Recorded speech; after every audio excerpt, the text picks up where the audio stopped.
Hey everyone, how's it going? Forrest here again with another installment of my complete analysis of all of J.S. Bach's chorale harmonizations. Today we're looking at Ein feste Burg ist unser Gott, which translates to a sure stronghold, our God is He. It's a pretty interesting chorale, has lots of kind of unusual chord progressions throughout, lots of interchange between major and minor, which is kind of unusual. So there's lots of deceptive twists and turns.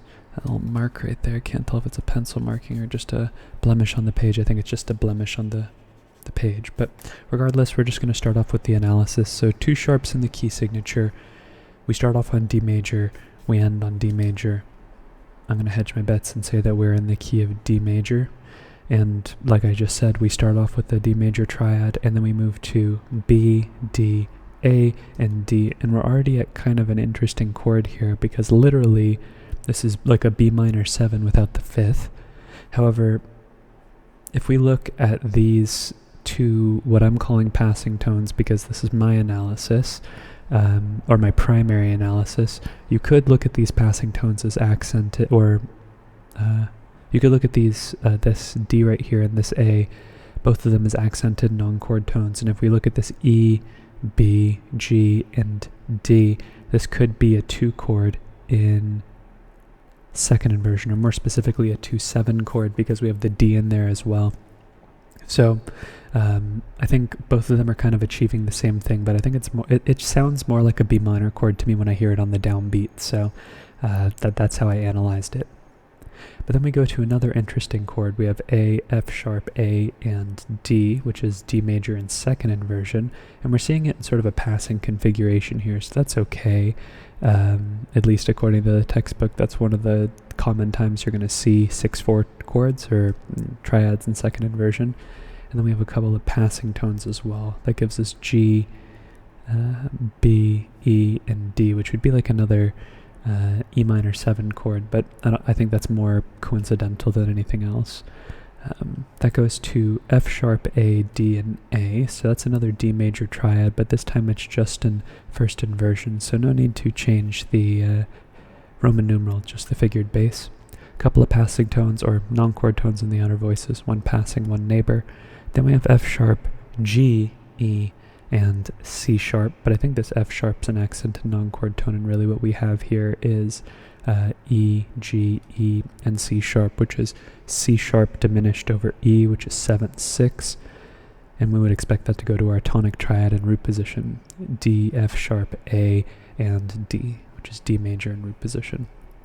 Passing 7th in the melody, this A is a chord tone.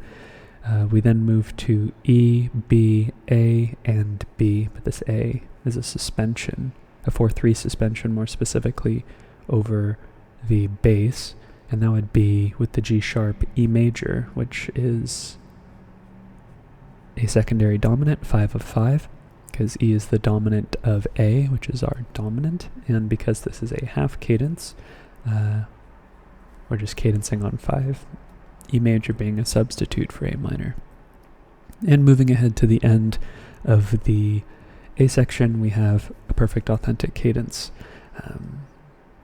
Okay, moving along. It's in the key of D major as well, so no modulation required. Here we have an interesting sort of A major fragment here in the tenor continuing, but I still think we're in the key of D major. So we have B, F sharp, B, and D. However, with this G sharp here, I think we have another secondary dominant. I mean, you could analyze this as 6, right, B minor, or you could analyze this as G sharp diminished over B, which would be 7/6 of 5, going to A major in first inversion, C sharp, A, E, and A, which I think is a more likely analysis. That's like the equivalent of saying 1/6, 7/6, 1, or rather, it's the equivalent of saying 1/7/6, 1/6 in the key of A major. But I think we're in the key of D here. We're just getting some extended tonicization. A couple of passing tones in the bass and alto before we get E, E, G natural, and B. So a bit of a transitive progression here. That's E minor. We would expect E minor to go to A major, but instead we're getting A major to E minor, which is what I mean by transitive. If one can go one way, it could also go the other way. Then we have a passing seventh in the tenor, F sharp, C sharp, F sharp, and A. That's F sharp minor in root position. That's a 3 chord with a passing seventh in the alto. Then we have G natural, B, D, and B, which is G major in root position. So a long string of adjacent harmonies here at 2, 3, and 4, which is unusual. And then we have 4 non-chord tones here, 4 passing tones, and when I see all of the voices move, I know that for the most part Bach is subdividing the harmonic rhythm, and we should look and see if there's an analysis, because the majority of the time there is A, C sharp, and A, which even though it's kind of a strangely spelled root position triad, it is, or should I say not root position, but rather, oh no, it is root position. I shouldn't say tonic triad. It's a dominant triad. And then we go B, D, B, and G, which is G major over B. It's a 4-6 chord, bit of a deceptive progression. We would expect it to go to 1, but instead it doesn't. It goes to something with a 6 in the bass. And then we get G and F sharp here. So this G is a chord tone, but this F sharp isn't, so we'll mark that as a passing seventh. And then we have A, C sharp, and E. That is a 5 chord, A major, our dominant, passing seventh in the tenor, leaping down an octave in the bass, and then we cadence on D major, D, F sharp, A, and D, D major. Okay, next phrase is relatively short. It's not even 2 measures long. It is concluded with a perfect authentic cadence. And then we have, we start off with another D major triad, D, F sharp, D, and D. So no need to reanalyze. Passing tones in the lower voices. Then we have F sharp, A, C sharp, and A, which is F sharp minor, which would be a 3 chord. So kind of an unusual progression, 1 going to 3. Not unprecedented, but relatively uncommon. And I say that this is where we modulate to the key of A, because it is now our submediant. So mediant turning into submediant as a common chord modulation. But then we get D right here. That's a non-chord tone. F sharp is a chord tone. That kind of turns the chord into a 1-6 chord, but I don't really think it contributes too much to the progression. I mean, you could analyze this as a 1 chord and this as a 1-6 chord, and then say that it is 4-6 in the key of A major, but this idea of 3 turning into 6 is something that we see throughout the chorale, or the inverse, where 6 turns into 3. So then we get G sharp, E, or C sharp, E, and B. However, I think this C sharp is an accented non-chord tone, and instead we need G sharp, B, E, and B, which is E major over G sharp. That's a 5-6 chord. And make that 6 a little bit more like a 6, and then we would expect that to go to 1, A, C sharp, E, and A, which is our tonic A major. F sharp and D kind of turns this into a 4-7 chord, right? D, C sharp, F sharp, and A. But like I said, I don't really think it contributes all too much to the progression. You could say that this is like a 1-4-5 cadence, but 1 going to 5 is perfectly fine as well. I just would mention that's why I talk through the analyses, so that we can talk about points like this. But then we get E, B, E, and G sharp. That's E major, which is our dominant in the key of A. And then we cadence on A major, A, C sharp, E, and A. Okay, moving ahead, we have C natural here, which is kind of interesting. But then we're looking for a perfect authentic cadence in the key of D major. So we'll mark that here. Another short phrase, only this one's 6 beats long because of the half note, but as far as the harmonic rhythm is concerned, they're both similar lengths, because this is just a chord that's held for 2 beats. We have B, F sharp, D, and D here, which is B minor. And in the key of A major, that's a 2 chord, but in the key of D major, that's a 6 chord. So here we are seeing again 6 being used as the chord that gets us into the new key.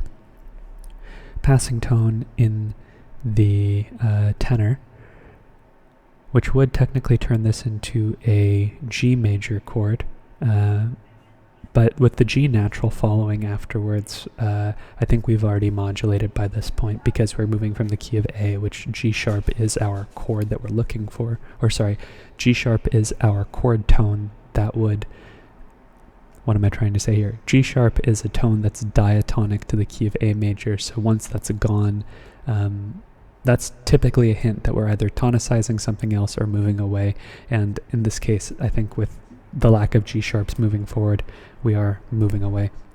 This 6 goes to F sharp, A, D, and A, which is D major in root position, first inversion, so we could call that 1-6, but with this C sharp here, this passing 7th, I think this D is functioning as something else. I think it's functioning as a dominant. So I think it's actually 5-6 of 4, because D is the dominant of G, and G is our 4 chord, our subdominant, and that's what it goes to, G, D, B, and B, G major. It's our 4 chord. So 6 going to 4 is much, I would say it's a more normative progression than 1 going to 6, then going back to 1.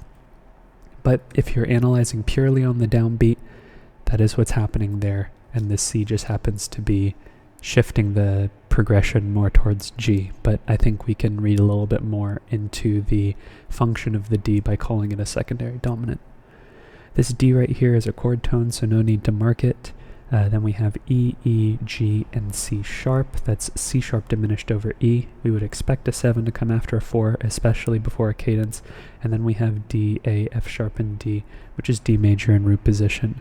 And this is a perfect authentic cadence technically, but it's relatively weaker because we would expect a perfect authentic cadence to be a 5 going into a 1 rather than a 7 going into a 1. Because if you think about the dominant, like not the function necessarily, but if you think of the triad that's built on the dominant, it has the leading tone which wants to resolve, and it has the cycle of falling fifths that also wants to resolve, because the A wants to go to D, but the C sharp also wants to go to D, which the leading tone chord only has one of. It only has the C sharp, so it's not as strong of a cadence objectively speaking in this context. So yeah, it's a perfect authentic cadence by label, but just know that not all perfect authentic cadences are equal in terms of their heft or their effect on the finality of the piece. And I think that the placement of this is actually really strategic as well, because having a very definitive perfect authentic cadence in the middle of a section, or preceding the end of the chorale, could make it feel premature in terms of its ending. But here we have a perfect authentic cadence that isn't the strongest. Okay, moving ahead to another phrase, a short phrase more specifically, we have a perfect authentic cadence in the key of the dominant, and I think that we modulate straight away, or not necessarily straight away, but one chord afterwards, F sharp, A, F sharp, and C. That would be a 3 chord here, and in the key of A major, that would be our 6 chord.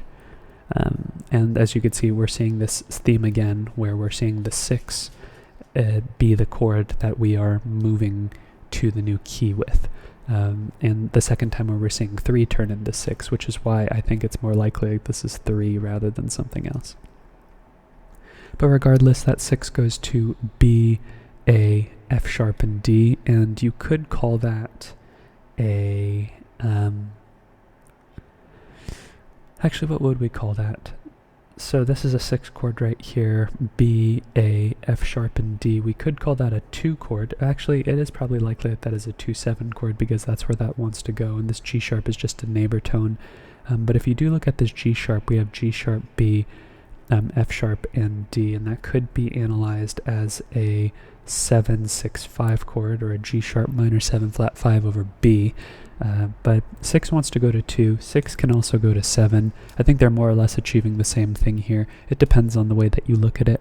But we are going to, you know what, I'm going to change my analysis to the 7 chord, because look at the chord that follows it, C sharp, A, E, and C sharp. That's a tonic triad, A major in first inversion.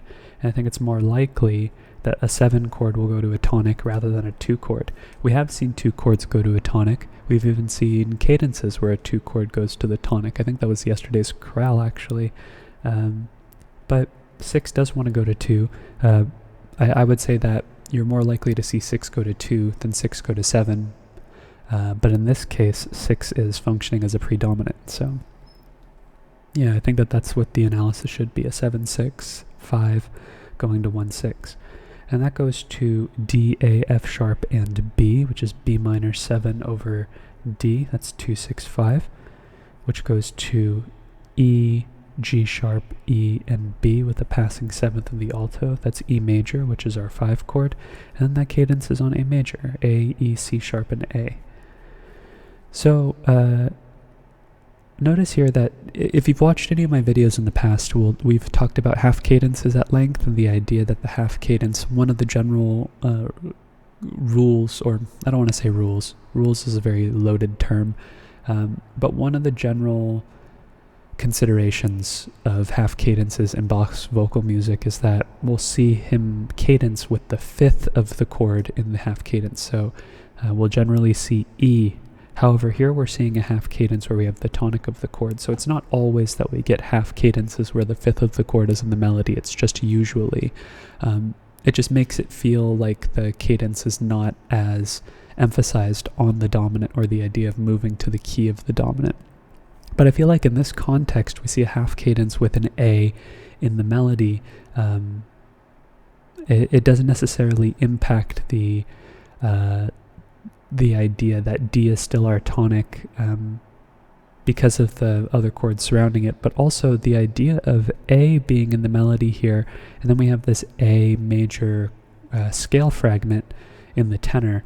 I think that's very interesting that it's we have the tonic in the melody, and then A is continued to be focused for another 2 beats afterwards, whereas a lot of the times when we have a half cadence, the melody, which has the 5th in it, the 5th of the chord, in this case it would be E, resolves immediately down to D. Here A resolves immediately to D as well, but that doesn't change the fact that we still see G sharp in the texture.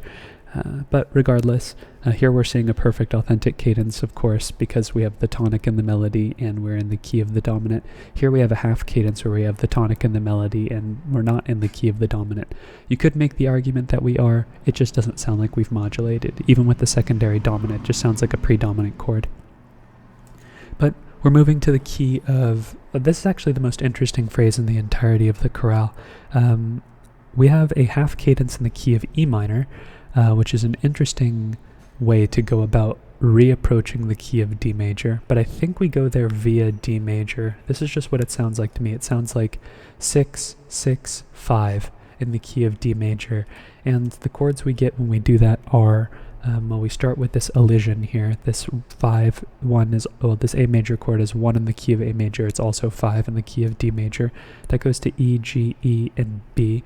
We get a bit of a progression like we saw here, where we have 5 going to 2, passing tones in the lower voices. This is E minor, E, G, E, and B. Then we go to G, B, D, and B, and depending on how you look at this, this could be a 4 chord, which I think it is. However, if you look at these passing tones as accented, or if you look at the notes on the harmonic rhythm as accented non-chord tones, we technically have C sharp, E, G, and B, which would be 7, it'd be C sharp minor 7 flat 5 in second inversion, so 7, 4, 3. Actually, you know what I'm going to do? I'm going to say 7, 4, 3 actually happens on as a passing chord, because we would expect 4 to go to 7, 4, 3. And of course that goes to 1, D, D, F sharp, and A.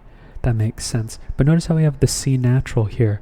So we would expect it to go to 1, but it kind of, in this case, is not being contextualized the same way as this 5, 6 of 4, because it's not going to a G major triad, it's going to a B major triad. So I think this is 1, and this C sharp is just the E minor scale going down. So here, C natural is telling us that the function of the D is changing. Here, I think it's just also coinciding with the key of E minor, which if we were in the key of E minor, this D minor chord would be 7. And this is kind of an unusual progression. If we look at the C natural here, we have F sharp, A, C natural, and D, which would be D7 over, it would just be D7 in root position, but I think it's just a 7 chord that goes, that's a ascending chromatic bass line, or part of an ascending chromatic bass line. We have D sharp, B, F sharp, and B, which is B major over D sharp. That's 5/6. Passing seventh in the melody before we go to E, B, F sharp, and G. This F being a 9/8 suspension over the bass. That's E, E, B, and G, which is E minor in root position, which is our tonic. And then we cadence on 5. B, B, D sharp, and F sharp. Half cadence, and notice how the fifth of the chord is in the melody, the F sharp over the B. And then we're moving to the key of D major, and we have seen this before, this exact same, or not this exact same cadence, but this exact same gesture, and I made a mistake, and I promised myself that I'd try not to make the same mistake again, and I don't think I have. But notice how we go from B, B, D sharp, and F sharp to B, B, F sharp, and D natural. I made a mistake where I called this a D sharp and said that we were still in the key of E minor, or this was repurposed as a secondary dominant, but I think this is just a direct modulation to the key of D major, and we're seeing the juxtaposition of the major and the minor triads. So in this case, this is our 6th chord, again being used as a device to move us to a new key, passing 7th in the tenor. You could say that this is a minor 5 and it is our common chord, but I don't think we need to force common chords everywhere. It's only really when it feels like there is an elision or there is a direct connection between them. Bach uses direct modulations, even though they're, in my opinion, less frequent in comparison to common chord modulations. They still occur with some regularity. But moving ahead towards our perfect authentic cadence in the key of D, we have E, G, E, and C sharp, which is C sharp diminished over E. We've seen 6 go to 7/6 in the past. 6 go to 7/6. I think we've seen it in one other place. Maybe I'm making that up. Yeah, I think I'm making that up. We've seen 6 go to 7/6 before, though. And then we have some passing tones in the lower voices before we go to G, B, D, and B, which is G major in root position. That's a 4 chord, another transitive progression. This E is a non-chord tone. This G is a chord tone. Then we go to C sharp, E, G, and A, which is A7 over C sharp. That's 5/6/5. This F sharp right here kind of undermines it turning into root position with this A being moved to in the bass, but I guess technically you could say that A, C sharp, E, and A, it turns into a root position triad, but I don't think it's super important here in comparison to something like here where we see the chord being reiterated over 2 beats. Here it's not super important, it's only over 1 beat. Sometimes I do mark it, though, if it is very deliberate, like the bass is the only thing that's moving. But then we get D, D, F sharp, and B, so another deceptive progression. We have B minor over D, that's 3/6. So we have the makings of a D major triad, but we get B in the melody instead. And when you think that the B is a accented non-chord tone and the A gets introduced, we get C sharp in the bass, and that changes the chord to C sharp, D, F sharp, and A, which would kind of be a passing 1/7 chord, but I don't think it's super important. So that C is just going to be marked as a passing 7th by itself without having to analyze the harmony. But moving into our cadence, we have B, D, B, and G. That's G major in first inversion. That's a 4/6 chord, so another adjacent harmony, 3 going to 4. It's becoming a more normative progression the more that I realize it, but it's still adjacent. We don't often see chords that are next to one another, like in the middle of the scale. 6 going to 7's been pretty common. 3 going to 4 has been pretty common as well, and sometimes we see 2 going to 3 as well, or in some more extreme cases, 2 going to 3, going to 4, going to 5. That's pretty uncommon, but we have seen it a couple of times. But then we have G, B, and the same thing here, this passing 7th that we saw as well that turned the 4/6 chord into a 4/7 chord in root position is here. But I'm just going to mention it as I talk about the analysis, because we technically have G, D, B, and F sharp, but I don't think that really changes the chord all too much. It's all just contrapuntal at this point. But then we go to A major, A, C sharp, and E, with a passing 7th in the tenor. That would be our 5 chord. And then we cadence on D major, D, F sharp, A, and D to finish the chorale. And that is today's analysis. All in all, this was a very harmonically dense chorale. Bach is usually synonymous with being very harmonically dense, where we see chord changes happen in very quick succession in comparison to other composers who will keep a harmony for a larger swath of the harmonic rhythm. Bach will subdivide the harmonic rhythm and give us a very harmonically dense chorale. All in all, the harmony pretty much functioned the way that we would expect. I'd say the most interesting part of the chorale is probably this phrase where we get D major and E minor in the same phrase. You could analyze this entire measure in the key of E minor, but I think it really doesn't sound like E minor right here at the beginning. You'd have to sort of force that perspective, having already listened to the chorale. But here, it really does sound like a local instance of D major, enough to warrant analysis in the key of D major.